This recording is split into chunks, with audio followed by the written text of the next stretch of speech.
Sœurs et frères dans le Christ, paix, joie, grâce, amour à chacune de vous, de la part de Dieu notre Père, et au nom de notre Seigneur Jésus-Christ, en ce jour, heureux de reprendre avec vous ces méditations après une brève pause, indépendant de ma volonté. Et nous nous retrouvons au début de ce mois de juin pour prendre notre parcours de méditation, pour nous aider à prier ensemble avec la parole de Dieu. Et nous sommes déjà dans le temps ordinaire. Nous avons fini le temps de Pâques. Dimanche dernier, c'était la Pentecôte qui, avec elle, s'en va et s'en va avec toutes les fêtes pascales. Il a fait l'envoi. Et nous reprenons avec notre cheminement ordinaire, notre cheminement quotidien. Et aujourd'hui, nous lisons le livre de Ben Sira le Sage, de Siracide au chapitre 14. Et le texte est assez important et intéressant pour moi, disons comme ça, de façon particulière. Et le texte de Jésus dit au début... Faisons l'éloge de ces hommes glorieux qui sont nos ancêtres. Faisons l'éloge de ces hommes glorieux qui sont nos ancêtres. Il y en a d'autres dont le souvenir s'est perdu. Mais il demande que nous reprenions leur bel héritage. L'héritage. Évidemment, il y a des critères pour comprendre quels sont les types d'ancêtres, l'héritage que nous devons récupérer et qui fait de ceux-là des ancêtres à vénérer, dont nous devons faire l'éloge. Nous ne pouvons pas nous passer, vous comprenez, de récupérer la dimension, en effet, spirituelle de nos pas traditionnelle, mais de nos cultures, de nos familles, avec le respect et la vénération, disons comme ça, des ancêtres. L'ancêtre dans la culture est celui qui a fait le bien, est celui qui mérite vraiment qu'on se souvienne de lui, qui a laissé quelque chose à la postérité pour qu'elle grandisse. Et qui ont laissé donc un bel héritage à persévérer, un bel héritage. Et ici, la parole de Ben Sira dit, surtout quand ils ont demandé, ils ont aidé, laisser quelque chose qui nous aide à persévérer dans la loi de l'Alliance. C'est juste pour nous faire comprendre que nous devons nous aussi probablement récupérer la dimension de vénérer nos ancêtres, de trouver le moyen de faire l'éloge de nos ancêtres. Et il faudrait le faire, ça veut dire retourner aux racines d'une certaine façon.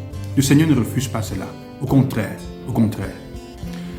L'évangile quant à lui aujourd'hui est un peu étrange. Jésus, dans un coup, disons, on peut dire un peu de colère, semble-t-il, de fâcherie, il maudit un figuier qui, dans la normalité, est en train de se comporter comme il devrait. Il ne produit pas de fruits.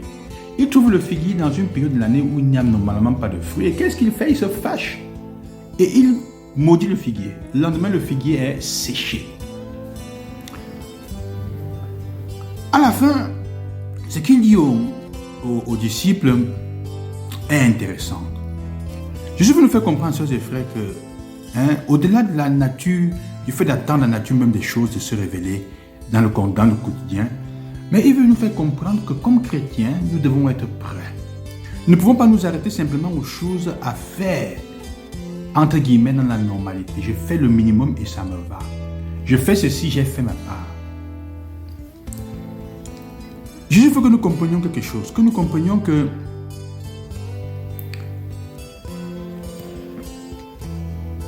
nous ne pouvons pas regarder seulement à demain. Il ne s'agit pas de regarder au temps propice qui viendra demain. Mais il s'agit de vivre pour que les choses déjà maintenant nous permettent de produire le fruit nécessaire. Si Dieu venait te chercher maintenant, est-ce que tu lui dirais, je suis dans la période, je ne peux pas produire le fruit? S'il vient te trouver maintenant, il a besoin que tu sois toujours prêt à produire du fruit. On pourrait lire cet évangile, le comprendre avec celle de soyez prêts parce que vous ne savez ni l'heure ni le jour. Vous ne savez pas quand le voleur vient pour vous dérober la nuit. Soyez prêts. Le Fils de l'homme vient comme un voleur.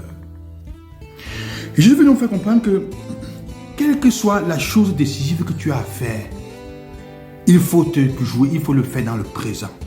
Et non pas dans un futur prochain. Il y a des gens qui aiment conjuguer le verbe, dans leur vie, le verbe au futur prochain. Leur vie est toujours au futur prochain. Je ferai, ça va, je ferai ça demain. Non. Il dit non. C'est maintenant. Il ne faut pas attendre le jour de ton mariage pour commencer à être fidèle à ta femme. Quand tu es déjà avec elle, que vous commencez à cheminer ensemble, même avant d'être fiancé, tu penses que tu vas l'épouser, tu dois commencer déjà à être fidèle. Vis maintenant comme tu voudrais mourir demain. C'est ça. Jésus dit, vis maintenant. Comporte-toi de façon à produire le fruit comme ce serait maintenant. Et ce serait vraiment un beau miracle à demander avec foi. Celui de faire dès maintenant ce qui est la chose qui compte. Il y a quelque chose qui compte vraiment dans la vie. C'est à faire maintenant, pas attendre demain. Commence à produire le fruit de ta vie maintenant. Les meilleurs fruits, c'est maintenant qu'il faut les produire. Pas demain. N'attends pas demain.